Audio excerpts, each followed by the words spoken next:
Hello guys, welcome back to my YouTube channel, Kabay's TV. For today's video, I'm going to teach you how to swim backstroke from beginners to advanced.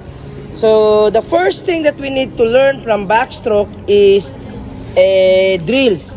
So what is the drills? First that we have to do is just kicking on the back. So it's very simple, just kicking on the back. So I will show you how to do it. Okay, so in order for you to do it kicking on the back, all you have to do, you have to be like a soldier or a military pose while do the kicking. Okay, ready?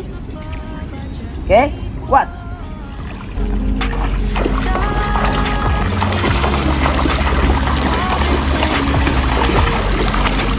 So when you are kicking, making sure your shoulder is down to keep your hips up while kicking on the top of the surface. So you have to kick pointed through, as you can see.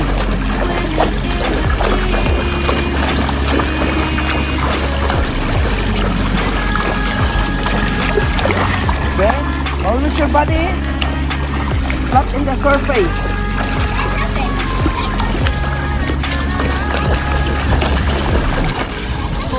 Okay, so that's how you do it. Hello. Okay, the second thing that you need to learn from backstroke is to learn the body rotation. So from kicking on the back, you have to learn body rotation, which is what we call seesaw drill. So how to do the seesaw drill? The first thing that you need to remember is to keep your dry arms and wet arms. So keep rotating your hips side to side. Okay? So how to do it? Like this. Same position. Push and glide. Kick. 1, 2. And every 3 seconds, you have to rotate your hips. Okay? 2, 3. Remember the hip rotation. Okay? That's how you do it.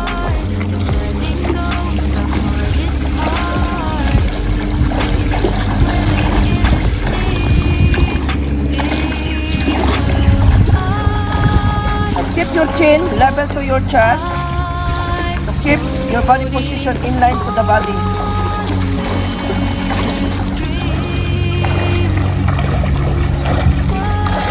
Okay? So, the next practice that you have to do is when you learn seesaw drill is to learn the pulling. So, this is the time that we need to learn the underwater backstroke. It's about underwater pull, which is bend arm pull. Okay? How to do it? Like this.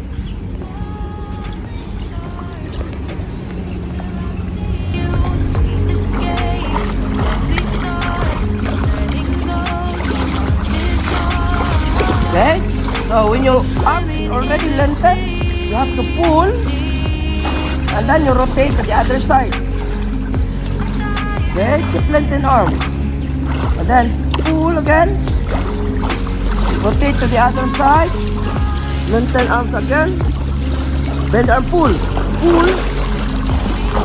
okay, lengthen arms again, and pull, lengthen arms again. Okay, so once you know how to learn underwater backstroke, this is the time that you need to learn the timing or the rhythm with your backstroke, arm over the water. So this is what we call pop, swap, stop. So when we talk about pop, you have to raise your hands up and then swap at the same time. Okay? So how to do it? Guess what? Same position. Kick. Body rotation. Lengthen arms. 1, 2, 3, pop, and then you swap. 1, 2, 3, pop, and then you swap. 1, 2, 3, pop, and then you swap. 1, 2, 3, pop, and then you swap. 1, 2, 3, pop, and then you swap. Okay, that's how you do it. So now when you learn how to do pop, swap, stop, then you have to apply on a backstroke or full backstroke with a little bit fast arm. So this is the time that you have to apply fast arm. Okay? So how to do it? What? It's the same thing. Push and glide. Lengthen arm. But it's just fast.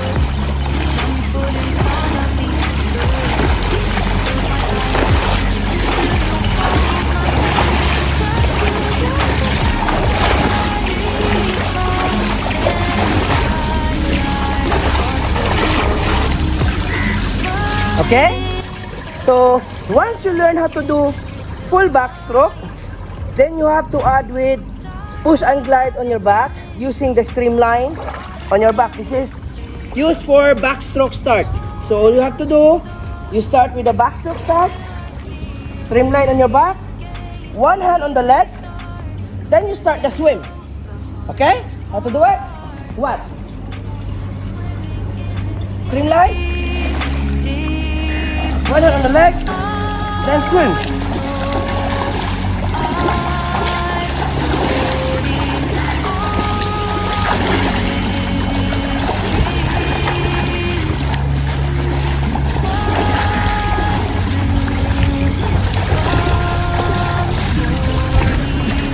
Okay? So, now you know how to swim full backstroke. Okay? That's it for today's video. Hope you like it. And don't forget to subscribe my channel, Kabibes TV. See you to my next vlog. Bye!